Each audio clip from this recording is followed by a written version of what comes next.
Mas estou curiosa se você vê alguma diferença entre alguns ativistas obviamente pacifistas, como ativistas ambientais, ativistas de direitos das pessoas que assistem a um documentário ou que usam giz na calçada da rua. Para escrever seus slogans estão agora sendo alvo. Como se nós estivéssemos vendo alguma nova baixa do que vocês chamam de repressão às dissidentes. Como é de conhecimento de muitos estudantes de história, Galileu Galilei foi o famoso matemático e astrônomo hoje conhecido por muitos como o pai da ciência moderna. Foi forçado pela Igreja Católica no início do século XVII, sob ameaça de tortura, a renegar a sua opinião herética de que a Terra girava em torno do Sol e não vice-versa. Esta ideia cientificamente válida anulou um dogma religioso de longa data e por isso desafiou a integridade da Igreja em si.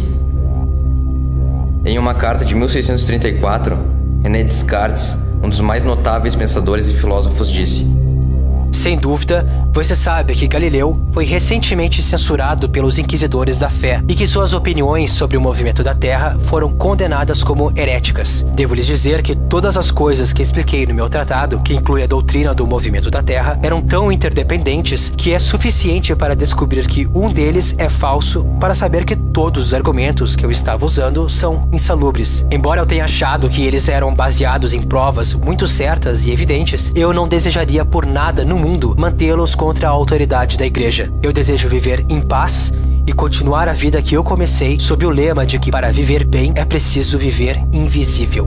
Voltarmos um pouco e refletirmos sobre os desafios enfrentados por essa pequena, progressiva e científica comunidade durante o século XVII europeu e comparar o medo e os padrões de repressão vindos da ortodoxia estabelecida daqueles dias até os dias modernos, encontramos apenas uma pequena variação.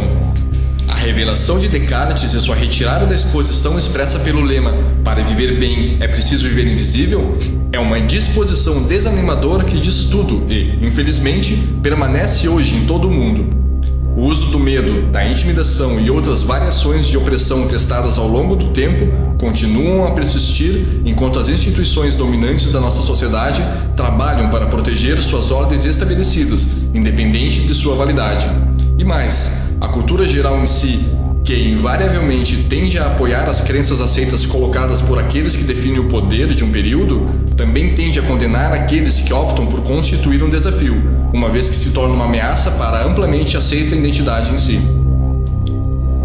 O resultado é que muitos simplesmente não estão dispostos a arriscar suas vidas, ocupações e reputações para desafiar a ortodoxia da época. No final de maio de 2011, reportagens detalharam como o FBI tem perseguido ativamente ativistas políticos sob o pretexto de terrorismo. Assim como pessoas como John Lennon e Martin Luther King Jr. foram vigiados e perseguidos pelo FBI por seu ativismo décadas atrás, parece que os modernos e famosos recursos antiterrorismo estão sendo usados para atingir os ambientalistas, ativistas da paz, de animais e políticos. Assim como as acusações de comunismo contra pessoas como Martin Luther King Jr., em meados do século XX, esse novo e mais generalizado dispositivo chamado de terrorismo do século XXI não é uma ferramenta menos herética e acusatória do que aquela que foi usada pela Inquisição séculos atrás, para manter o sistema social, político e religioso.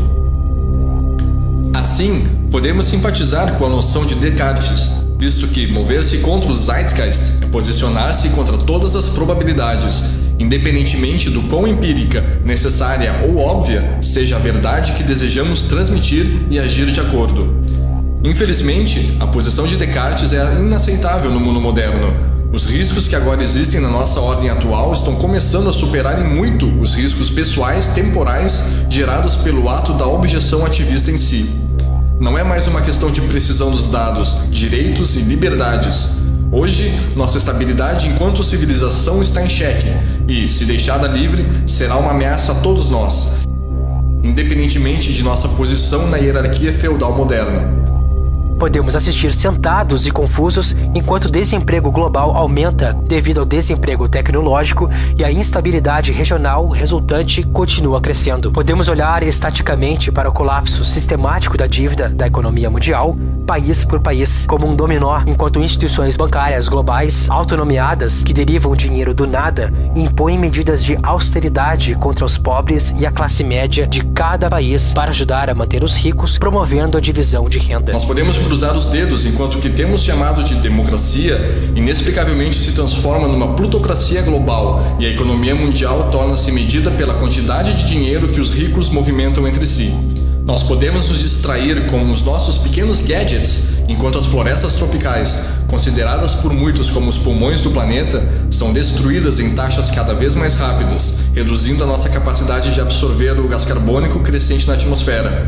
Podemos manter a TV ligada enquanto a água potável e a escassez de alimentos que atualmente afetam mais de 1 bilhão de pessoas continuam a crescer para 2 bilhões ou 3 bilhões.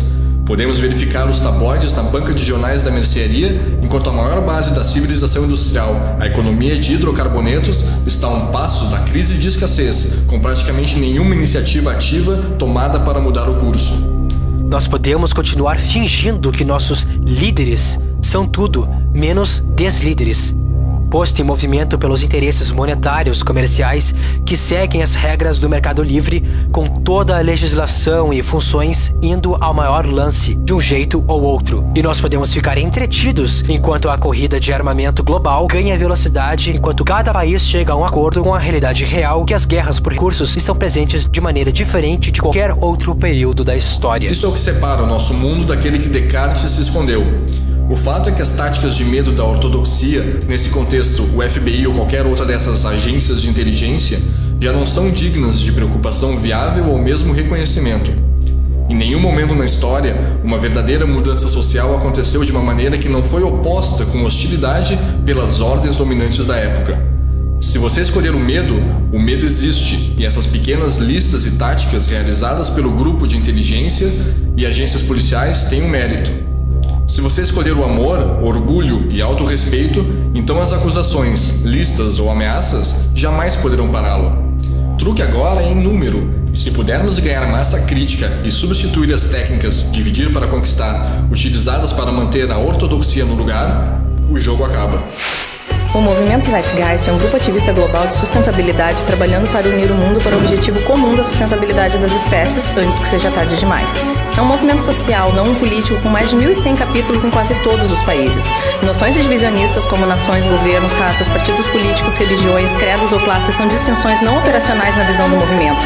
Em vez disso, nós reconhecemos o mundo como um sistema e uma espécie humana como uma unidade singular compartilhando um habitat comum.